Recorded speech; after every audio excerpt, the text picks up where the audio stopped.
أهلا وسهلا بيكم. النهاردة هنتكلم عن أزمة حقيقية، أزمة تعرض ليها لاعب كرة قدم، والأزمة دي كانت ممكن تنهي بمستقبله وتنهي بحياته في كرة القدم.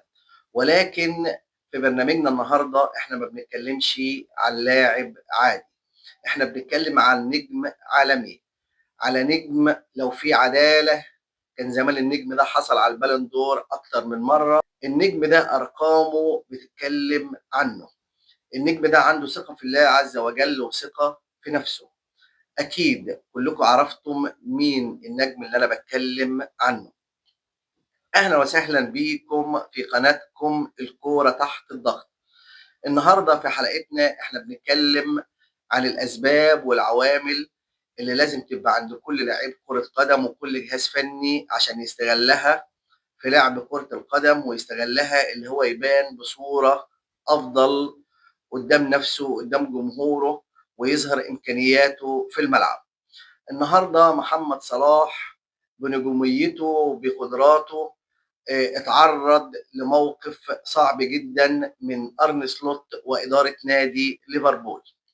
محمد صلاح اتشكك في قدراته، أيوه محمد صلاح انضغط عليه، أيوه، بس الحقيقة والحاجة اللي ما حصلتش إن محمد صلاح ما انهارش.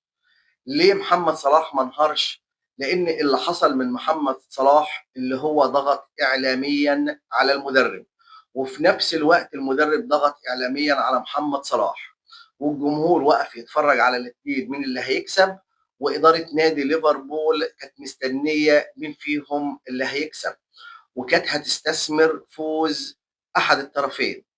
طبعا ما هو إدارة نادي ليفربول بتفكر بمكسب، اللي أرن سلوت لو انتصر على محمد صلاح، محمد صلاح هيتباع لإحدى الأندية الخليجية، وبالتالي ملايين الدولارات هتروح لخزانة ليفربول.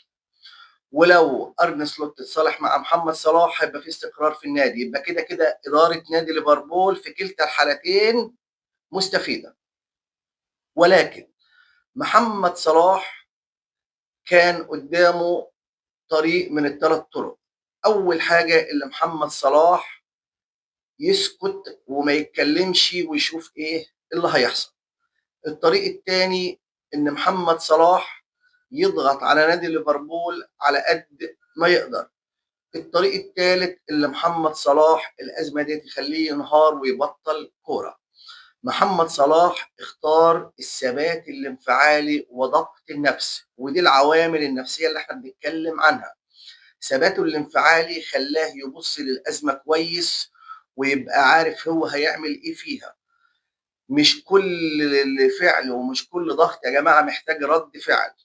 صلاح اتعرض في الأزمة دي لضغط كبير ولكن سكت ما اتكلمش. أنا عارف اللي في حد فيكم هيقول لي صلاح أدلى بتصريحات هزت إدارة نادي ليفربول وأرني سلوت. أيوه، هقول لك صلاح في البداية سكت، ولكن عشان ما يبانش ان هو ضعيف ادلى بالتصريحات، ولكن التصريحات دي كانت في منتهى الادب والاحترام.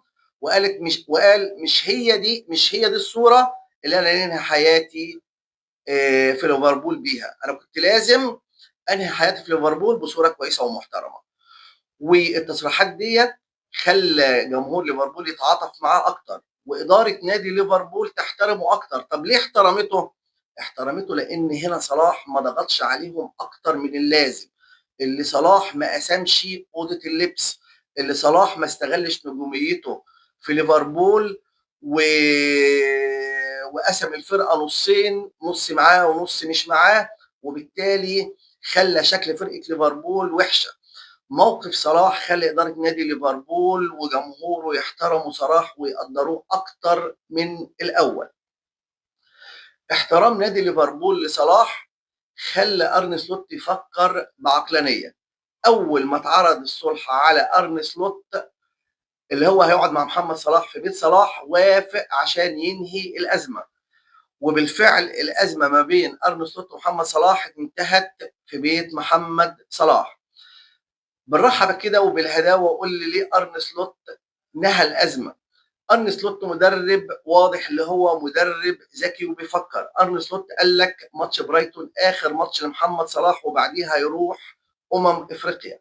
محمد صلاح لو بان بشكل كويس في افريقيا هيخلي شكل ارن سلوت وحش جدا، وهيعرض ارن سلوت لضغط من جمهور ليفربول، اللي انت كنت ضد محمد صلاح، ومحمد صلاح في بطوله افريقيا مستواه كان كويس وهو اللي بيكسب فرقته.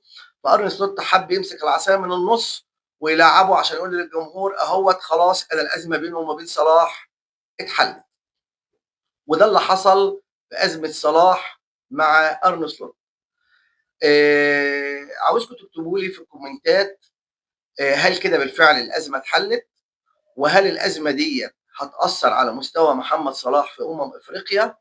وهل محمد صلاح هيستغل الازمه دي وهيعلى بمستواه وهيعلى بمنتخب مصر في البطوله عشان يظهر للجمهور اللي هو دايما الافضل والاحسن وهو دايما على حق؟